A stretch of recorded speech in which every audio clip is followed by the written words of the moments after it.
Bugun yurtimizda qizlar ta'limi, ularning intellektual va ijodiy salohiyatini qo'llab-quvvatlash borasida amalga oshirilayotgan keng ko'lamli islohotlar har qachongidan ham yuksak natijalar bermoqda. Yurtboshimiz tashabbusi bilan o'quvchi va talaba qizlar uchun yaratilayotgan imkoniyatlar, zamonaviy ta'lim muassasalari, stipendiya dasturlari, ijod va sport maktablari, o'quv markazlari hamda turli yo'nalishlardagi ko'rik tanlovlar bugungi yosh avlodning kelajagiga berilayotgan katta ishonchning ifodasidir.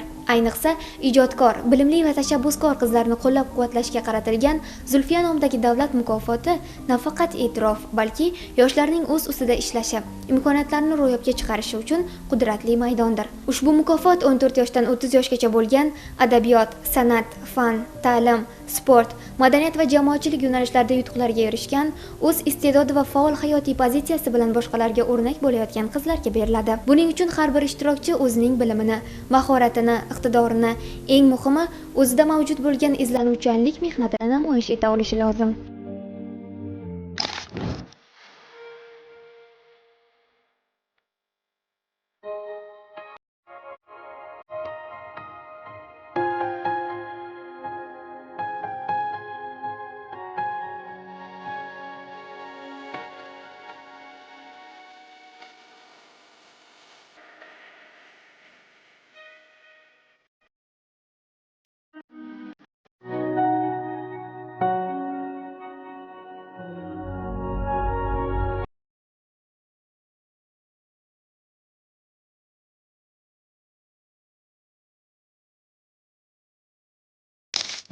Navoiy shahrida joylashgan 22-sonli umumta'lim maktabida Zulfiya nomidagi davlat mukofotining viloyat saralash bosqichi bo'lib o'tdi.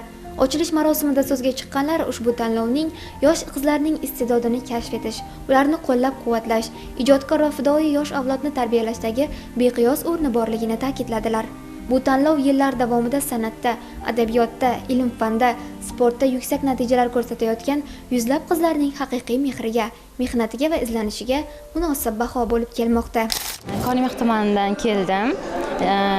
Zulfiya mukofotiga nomzodligimni qo'yib va jamoatchilik yo'nalishida ishtirok etdim. Barcha qizlarimizga omad tilayman. Shu orada o'zimga ham hozirgina suhbatdan chiqdim.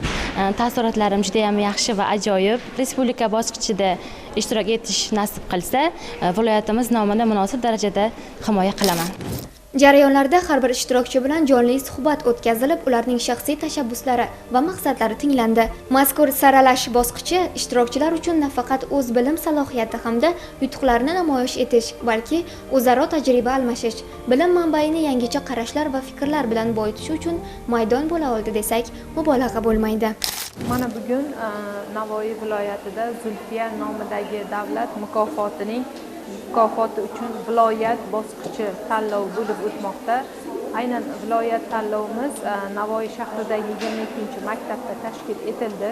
Ushbu tanlovimizda tuman shaharlardan 326 ta iqtidorli qizlar tuman shahar bosqichiga qatnashib, viloyat bosqichiga tavsiya etilgan 94 nafar iqtidorli tashabbuskor xotin-qizlarimiz ishtirok etishmoqda.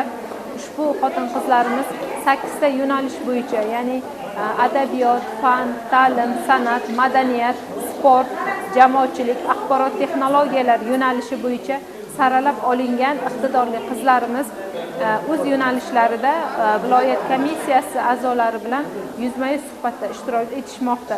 Aynan mana shu ishtirok etayotgan barcha qizlarimizga omadlar tilaymiz. Ya'ni respublika bosqichida ham mana shu viloyatimiz sharafini munosib himoya qilishiga ishonch bildiramiz.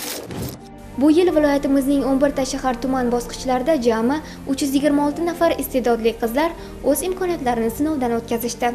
Ulardan 94 nafari munosib ravishda viloyat bosqichiga yo'llanma oldi. Bugungi tanlovda ular o'zlarining ijodiy ishlari, siyosiy, ijtimoiy bilimlari, milliy qadriyatlarimizni bilishi, ko'rik tanlovlardagi ishtiroki, bir nechta yo'nalishlarda o'zini namoyon eta olishi bilan baholandi. Shuningdek, ishtirokchilarning dunyoqarashi, intellektual salohiyati va muloqot madaniyati ham asosiy mezonlardan biri bo'ldi. Zulfiya nomidagi davlat mukofotiga 4 yildan buyon topshirib kelaman va shu yil 4-yil. Men sportni shaxmat yo'nalishi bo'yicha topshirdim va bu yo'nalish bo'yicha men 10 yildan beri shug'ullanib kelaman va bu vaqt oralig'ida men 4 karra Osiyo va 1 karra jahon chempioni bo'ldim. o'tgan yili yurtimizda ilk bor o'tkazilgan Toshkentda o'tkazilgan rapid yo'nalishi bo'yicha oltin medal va bridge yo'nalishi bo'yicha kumush medalni qo'lga kiritdim. Va yaqinda Albaniyada bo'lib o'tgan jahon chempionatida ishtirok etib, yetarlicha mahoratni qo'lga kiritdim va nasib bo'lsa yaqinda Malayziya davlatiga borib, u yerda ham yurtimiz bayrog'ini yuqoriga ko'tarishga harakat qilaman. Har bir yo'nalish bo'yicha o'z ishining ustalari bo'lgan mutaxassislar tanlov komissiya a'zolari ishtirokchilarning chiqishlarini xolis baholash bilan tanishtirildi. Ularning vazifasi viloyatimizda yetishib chiqqan eng munosib qizlarni aniqlash va respublika bosqichiga tavsiya etishdir. Bugun Zulfiya nomidagi davlat mukofoti tanlovining viloyat bosqichi o'tkazilyapti. Bu tanlov har yili o'tkazib kelinmoqda. Bu qizlarimizga yaratilgan katta imkoniyat. Bu yerda hozir hamma nomzodlarimiz o'sha bilimi, iste'dodi, talanti bo'yicha eng namunali tanlab olingan qizlar, hammasi ham shu mukofotga loyiq qizlar deb bilaman men. Endi komissiya buni aniqlab, biza g'olib topganlarimizni respublikaga nomzodlari beriladi, respublika bosqichida ko'rib chiqiladi.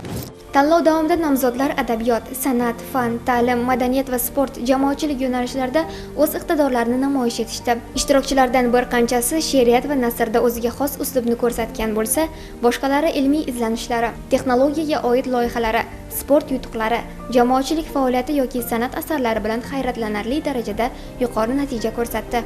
Ta'kidlab o'tish joiz, bugungi kunda viloyatimizda ko'plab iqtidorli, iste'dodli qizlar Zulfiya nomidagi davlat mukofoti sovrindorlari qatoridan joy olgan.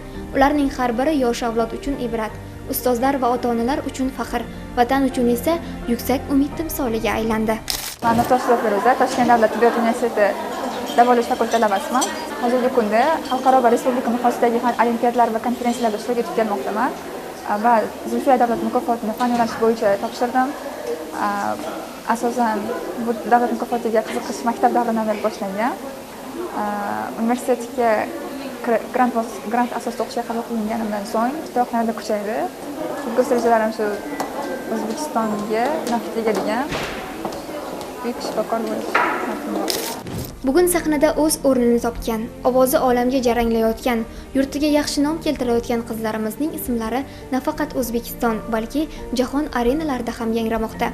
Ularning ilmiy ishlari xalqaro nashrlarda chop etilmoqda. Sportdagi g'alabalari bayrog'imizni baland ko'tarmoqda.